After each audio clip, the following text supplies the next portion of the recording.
അമേരിക്കയിലെ ചരിത്രത്തിൽ ഏറ്റവും വളരെ മോശപ്പെട്ട അനുഭവം കഴിഞ്ഞ കുറച്ച് ദിവസങ്ങൾക്ക് മുമ്പ് ഉണ്ടായിട്ടുണ്ട്. എല്ലാവർക്കും അറിയുന്നത് പോലെ തന്നെ അമേരിക്കയിലെ തലമുതിർന്ന പൊളിറ്റിക്കൽ മെമ്പേഴ്സ് ഉള്ള ഒരു ഗ്രൂപ്പിലേക്ക് അവരറിയാതെ ദ അറ്റ്ലാന്റിക് എന്ന പത്രത്തിൻ്റെ ജേർണലിസ്റ്റിനെ ചേർക്കുകയും അങ്ങനെ ഈ ഒരു ഗ്രൂപ്പിൽ യമനിൽ അവർ നടത്തുന്ന യുദ്ധത്തിൻ്റെ കാര്യങ്ങൾ ചർച്ച ചെയ്യുകയും ചെയ്തു.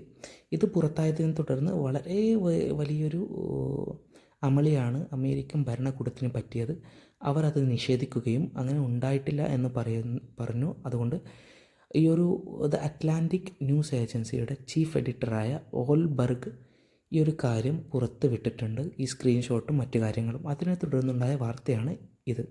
The Atlantic. الصحفي أولدبرغ ينشر تفاصيل الهجوم على الحوثيين ردا على نفي إدارات ترامب تضمن المحادثات خطط الحرب. The Atlantic news അവർ പുറത്തു പറയുന്നു. അസ്സുഹഫി ഗോൾഡ്ബർഗ് എന്ന ജേർണലിസ്റ്റ് യുൻഷിറു അദ്ദേഹം പബ്ലിഷ് ചെയ്യുന്നു തഫാസീൽ അൽ ഹുജൂമി ആക്രമണത്തിൻ്റെ വിവരങ്ങൾ അലൽ ഹൂസിയീന ഹൂത്തികൾക്കെതിരെയുള്ള ആക്രമണത്തിൻ്റെ വിവരങ്ങൾ അദ്ദേഹം പബ്ലിഷ് ചെയ്യുന്നു. അലാ നഫി ഇദാറാത്തി ട്രംപ്.